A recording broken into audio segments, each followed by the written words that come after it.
युगकर्ते छत्रपती शिवाजी महाराजांचं कार्य नेतृत्व जगभर पोहोचवण्यासाठी 20व्या शतकाच्या पूर्वार्धात काही इतिहास संशोधकांनी अथक परिश्रम केले.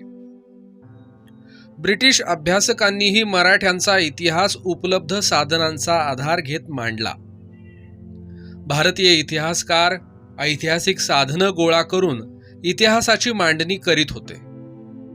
तोपर्यंत भारतीय इतिहासावर पुरेसा प्रकाशझोत पडला नव्हता. अशा बिकट परिस्थितीत कोल्हापूर इथं डॉक्टर बाळकृष्ण या व्यासंगी अभ्यासकानं छत्रपती शिवाजी महाराजांचे 4 खंडातील पहिले इंग्रजी चरित्र शिवाजी द ग्रेट लिहिले. वर्ष होतं 1936. या चरित्रखंडातून पहिल्यांदाच बाळकृष्ण यांनी नवी माहिती प्रकाशात आणली. एवढं महत्त्वाचं संशोधन करणारे बाळकृष्ण कोण होते? ते महाराष्ट्रीय अभ्यासक नव्हते, पण त्यांचं महाराष्ट्राच्या मातीवर प्रेम होतं. त्यांच्यात शिवरायांचं कर्तृत्व जाणून आलेलं भारावलेपण होतं. सध्या पाकिस्तानात असलेल्या मुलतान प्रांतात बाळकृष्ण यांचा 22 डिसेंबर 1882 रोजी जन्म झाला.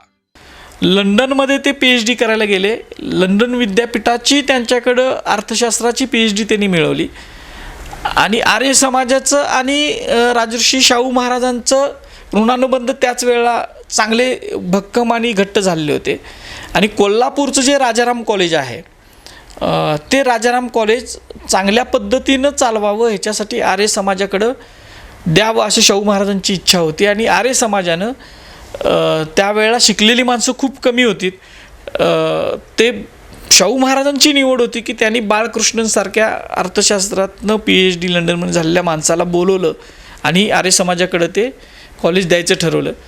हा विद्वान माणूस आपल्या संस्थानात असावा अशी राजश्री शाहू महाराजांची मनोमन इच्छा होती. राजाराम कॉलेजच्या प्राचार्य पदासाठी बाळकृष्ण यांची निवड करण्यात आली. दुर्दैवानं शाहू महाराज आणि बाळकृष्ण यांची भेट होऊ शकली नाही. 6 मे 1922 रोजी शाहू महाराजांचं निधन झालं. त्यानंतर 8 दिवसांनी प्रोफेसर बाळकृष्ण कोल्हापुरात दाखल झाले.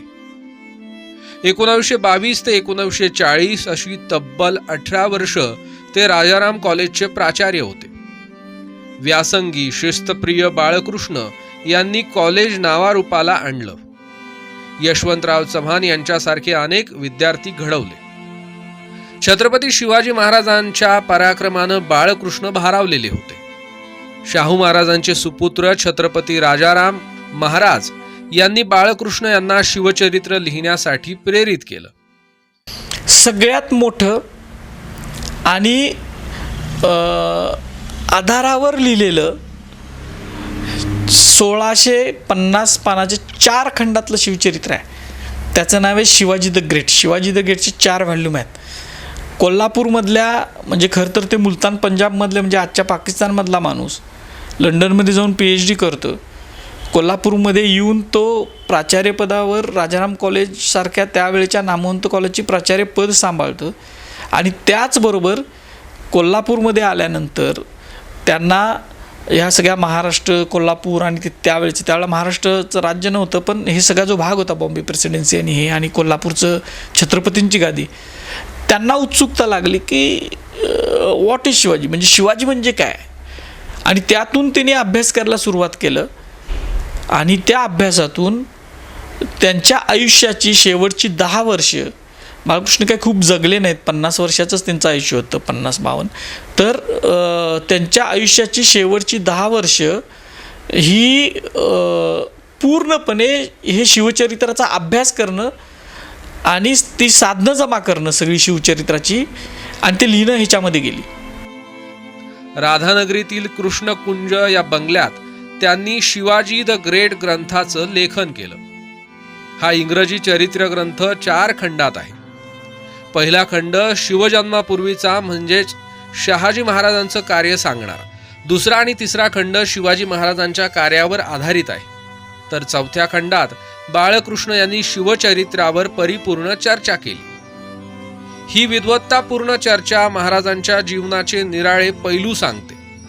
डॉक्टर बाळकृष्ण यांनी शहाजी महाराजांचा उल्लेख द किंगमेकर केलाय. स्वराज्याची संकल्पना शहाजी महाराजांची होती हे बाळकृष्ण साधार स्पष्ट करतात. जिजामाता या शिवरायांच्या फ्रेंड, फिलॉसॉफर आणि गाईड असल्याचं बाळकृष्ण सांगतात.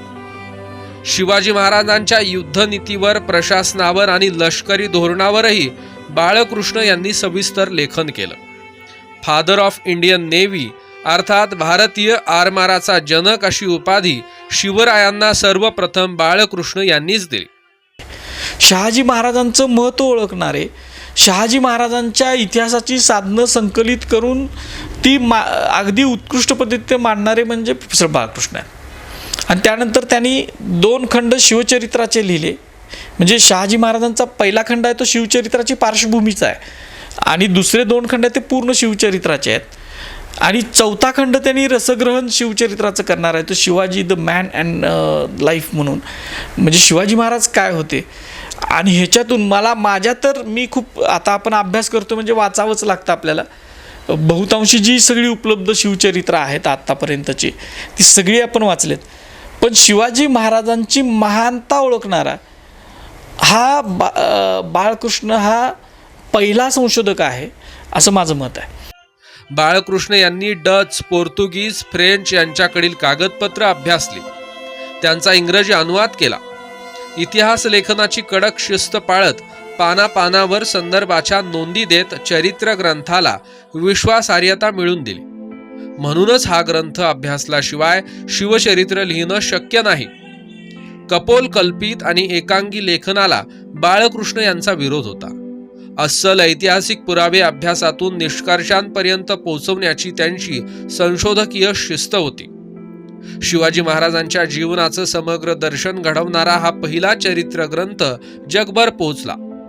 शिवचरित्राचा 4था खंड प्रकाशित होण्यापूर्वीच 21 ऑक्टोबर 1940 रोजी बाळकृष्ण यांचं निधन झालं. म्हणजे महानता म्हणजे कशातली महानता तर शिवाजी महाराज हे फादर ऑफ इंडियन नेव्ही आहेत हे आपल्याला पहिल्यांदा प्रोफेसर बाळकृष्णांनी सांगितलं त्यांच्या चरित्रामध्ये.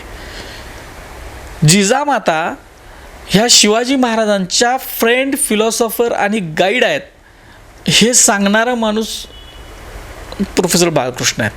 आणि शहाजी महाराज हे शिवाजी महाराजांचे प्रेरक आहेत आणि स्वराज्याची जी संकल्पना आहे, स्वराज्य संकल्पक आहेत हे शहाजी महाराज आहेत हे सांगणारा सुद्धा प्रोफेसर बाळकृष्ण आहेत. एवढंच काय त्यांनी प्रोफेसर बाळकृष्णनी चरित्र लिहायच्या अगोदरची सगळी जी शिवचरित्र होती ही सगळी शिवचरित्र ही एकतर मराठी साधनांच्या आधारावर किंवा फारसी साधनं आहेत यांच्या आधारावर होती.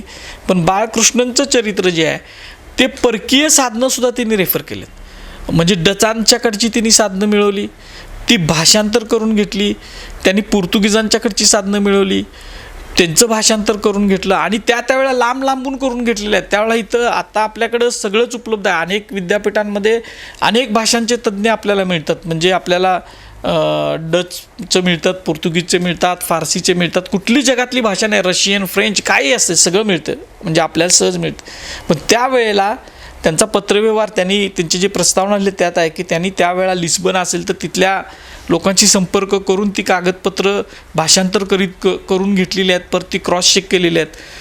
खूप मोठं हरक्युलस काम म्हणजे एक मॉन्युमेंटल वर्क शिवचरित्राचं बाळकृष्णांनी केलं.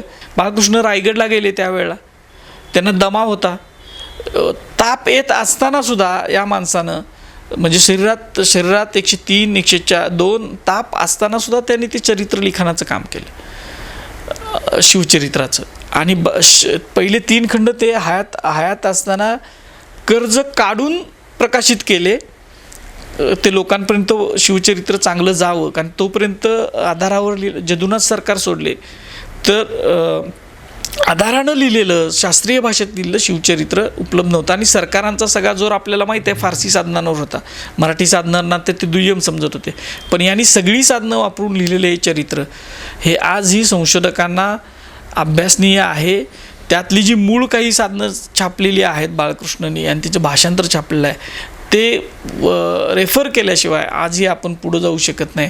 पण दुर्दैव महाराष्ट्राचं हे आहे की एवढं मोठं ॲकॅडमिक काम करून शिवाजी महाराज की जय म्हणतोय आपण, अनेक खूप गोष्टी चालल्यात पण एवढं मोठं त्याने जे साहित्यामधलं संशोधनामधलं एक मोठं काम, मोठं स्मारक, सगळ्यात मोठं स्मारक केलेल्या माणसाला, आणि तो सुद्धा मराठी माणूस नाही, हा बाहेरचा आत्ताच्या पाकिस्तानमधला, आणि त्यावेळेचं ते सिंध प्रांत आणि मुलतान प्रांत असं होतं, तर तिकडचा माणूस, कुठला ना जातीचा ना पातीचा ना ह्याचा माणूस, अशा माणसानं लिहिलेल्या शिवचरित्राचं तर माहिती आपल्याला नाहीच, पण त्याचबरोबर अशा माणसाची ओळखसुद्धा महाराष्ट्राला नसावी, ह्याच्यासारखं दुर्दैव काय असू शकते. दशकभराच्या कष्टातून बाळकृष्ण यांनी शिवाजी द ग्रेट खंड पूर्ण केला. या अलौकिक ग्रंथाला आणि अभ्यासकाला महाराष्ट्र विसरला.